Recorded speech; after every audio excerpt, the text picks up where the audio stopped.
There are prolific bodies of work by Corbusier and Khan that exist as example of modernism in South Asia, especially in countries like India and Bangladesh. Corbusier work sort of set the ball rolling for modern Ahmedabad. There is a significant departure in design language of modernism as it established in Asia and India to be specific. Considering example and expression of Korea in his building, what do you feel about this departure? The time when Corbusier started designing in Ahmedabad, there was nothing on the other side of the river. So it was example of a post-industrial city, the beginnings of a post-industrial city. And that was the time when he was brought in and he came up with the iconic buildings that he did. One of them being, if we take the example of, say, Mill Owners Association. When he did that, nothing else existed. However, your question about the departure in the style of Korea's design came in about 9 to 10 years after what Corbusier did. Let's take the example of Gandhi Ashram to be specific. So here, now your lens had changed, your requirement had changed from providing an iconic building. Now there was also context to respond to. And of course, learnings during those 2 decades helped Korea come up with the idea of bringing in climatic virtues, bringing in the cultural virtues that were to be reflected there. And one of those virtues is very well reflected. In none of the museums in the world you would see the scale being so human. The reason why that scale is so human is because it was built to celebrate Gandhi. So definitely there was a significant departure, and I agree to that. And that's how usually any social or design movement progresses. It starts getting a local flavor to it. Many iconic buildings by Le Corbusier can be seen in the cities such as Ahmedabad and Chandigarh, and most of them having pronounced cultural values and defined design features like window shading fins and tiptoeing between the aesthetic modernism and hinting in brutalism. Why is it rare to see such design movement now? Response to your question would really be talking about the concept of exclusivity. You notice things more when they're exclusive or when they're few in numbers. Corbusier was invited to India by the Mill Owners Association to make a few buildings. And these buildings eventually went up to be landmarks. And for years and decades, people saw these buildings. Does that not happen today? No, that won't be completely true. Just the volume of buildings that is being built, it is very difficult to see exclusivity. You consider your favorite Hollywood star. Hollywood star is a star because he or she is standing there and you don't see anybody else except for that person. But if you've got the entire Hollywood community coming in together, then hey, exclusivity starts to fade out a little bit. Also, the way things have happened, it was architect was the final word, and the way architect would want things would be built. The Mill building is a beautiful example of a construction on the other side of the river. If you are to consider buildings being built today, then they have to deal with FSI, FAR, developer requirements, customer requirements, legal requirements. There are n number of challenges that one has to hop through to be able to come up with a building design. Now our cities have completely outgrown in terms of the scale of urban fabric. So what this means is the Mill Owners building, which is a beautiful example of building design, and context matters. What makes you create the context matters. So I would say that we are comparing apples and oranges. This does not mean we have had great architects. We have had Professor Toshi, Korea, Raj Reval, everybody influencing and inculcating Indianness, climate, culture in their buildings in a very beautiful manner. After these, the other architects which are prominent now, they are also seen very well. It is just the numbers have increased, the buildings have increased. Now you're not looking at an exclusive building. You're really looking at the entire urban fabric and trying to find out, hey, which building is an icon.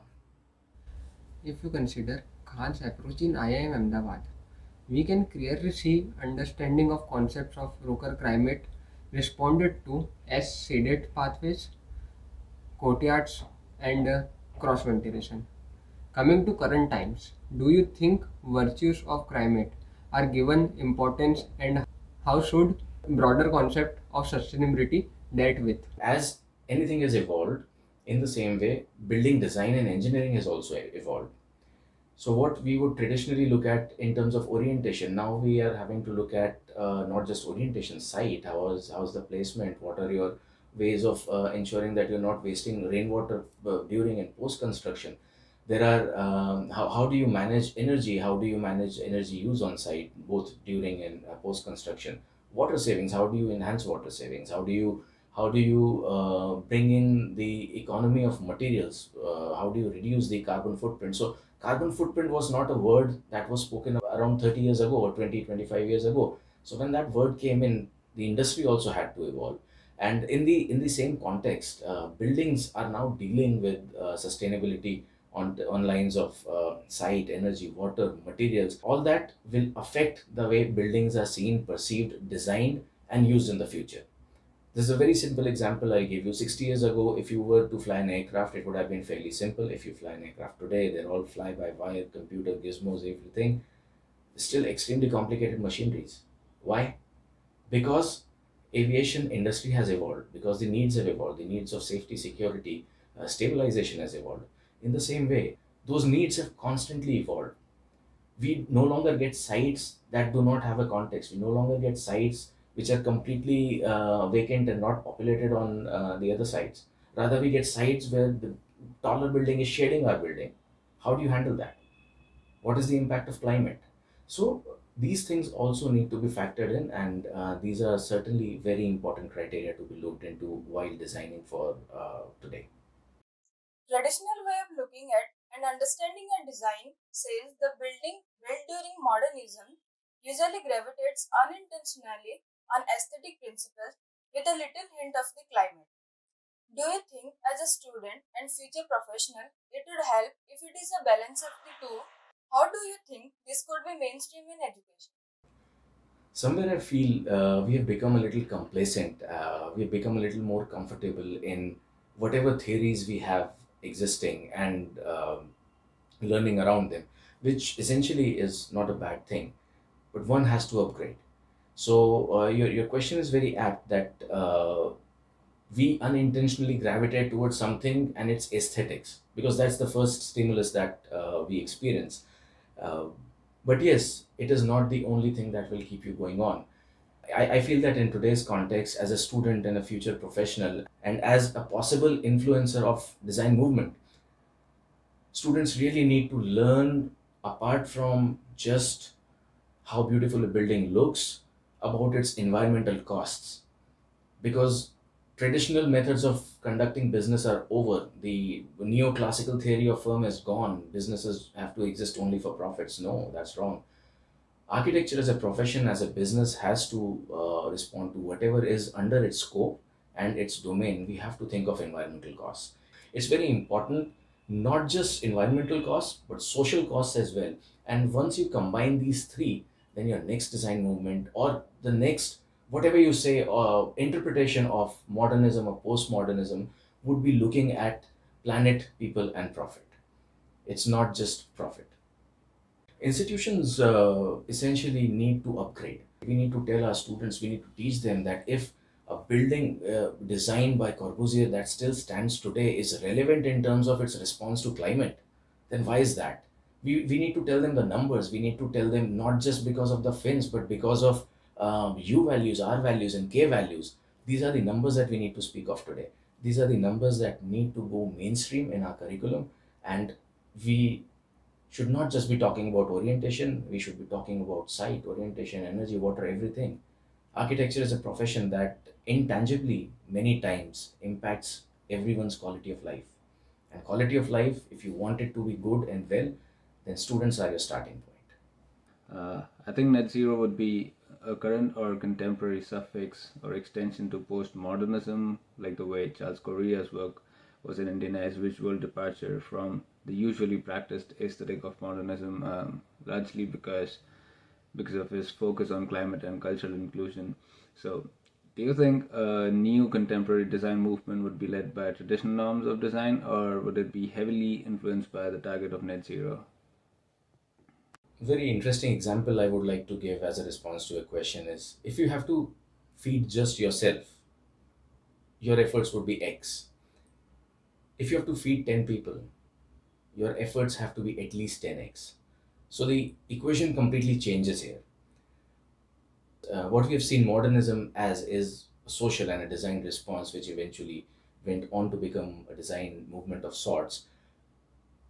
Equation has now changed with net zero being the buzzword. Now, thing with buzzwords is that they're bounced around quite a bit. But net zero is really need of the hour. And if you understand the analogy that I made earlier on, we have a planet that is full of so many people. It is overpopulated. So our approach, our methodologies, and our strategies have to be revised. And the way social contexts usually give birth to school of ideas. In the same way, I think for now, the guiding force, the guiding factor will be net zero because we cannot consume things beyond the capacity to produce them. And I'll give you a very interesting example of a net zero project. What is net zero? You cannot run a project without electricity or water. But if you design your project well enough that whatever energy it is consuming, it is producing an equal amount or more. Same goes for water. There is whatever water is being used from Mother Earth, then that water is being replenished. Zero waste. These are very simple concepts. What might sound like management concepts, but these actually make a lot of sense. We are planning for a project which is in the dry arid parts of Gujarat, and it's a learning center where we are drawing upon inspiration from social virtues, from cultural virtues. In terms of a material palette, it's a very simple rammed earth construction with PVs all over the roof of the building. We are drawing in from the wisdom of large overhangs, evaporative cooling, water bodies, and even in doing so, we are able to go net zero in terms of energy. We are able to go net zero in terms of water use and net zero in terms of waste generated. So, my question to you is, do you not see net zero as the key defining moment? If not net zero, then what are we designing for? Because right now we are not in a land of abundance. We are not in El Dorado. Right now we are facing a problem of ensuring that we are able to be sustainable and we don't kill the planet before our future generations see it. So definitely, I personally feel that net zero is going to be the major guiding force in the next design movement, social movement, cultural movement. Now that we have established that sustainability is key driver and maybe new design movement of sorts, how do you think smaller projects like office in a commercial building that forms a majority of building inventory could contribute to sustainable built environment?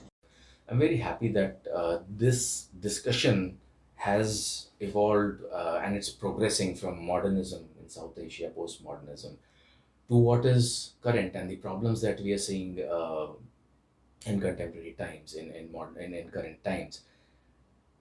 And your question is quite valid. That how do small buildings which form a major inventory? So let me give you a small example. We are sat here in Gujarat, which is predominantly an arid and dry state. So in our own office, which is under 1,000 feet squared, we have implemented some water savings. And by doing that water savings, we are performing around 40% better than what a usual office would. This translates to around 20,000 liters of water a year. Just simple arithmetic, if there are 50,000 offices like us operating in a city of Ahmedabad, western part of India, then the total water savings that you can impact just by installing a very simple device that physically introduces air into the water stream is about 1 billion liters of water. So to think of that a small project or a small office cannot bring about a change, they definitely can. In fact, what is contemporary today, what we practice today, will form the culture of tomorrow. And this is not just culture in the cultural sense. This is cultural also in sense of practice. This is cultural also in sense of how we look at buildings. This is culture also in the sense of how we envisage buildings and our build forms and our urban fabric and how sustainable we want it to be. We cannot separate sustainability from building, and I cannot emphasize more that the new movement, social and design movements in Asia will impact the entire world and they'll be driven by the need to be more sustainable. Being small does matter a lot. Imagine those two brothers who were running a bicycle repair shop in Ohio. Had they not thought of something big called an airplane or the possibility that we could fly, then you would have never reached where you are, and I would have never been able to travel where I am. So it's very important.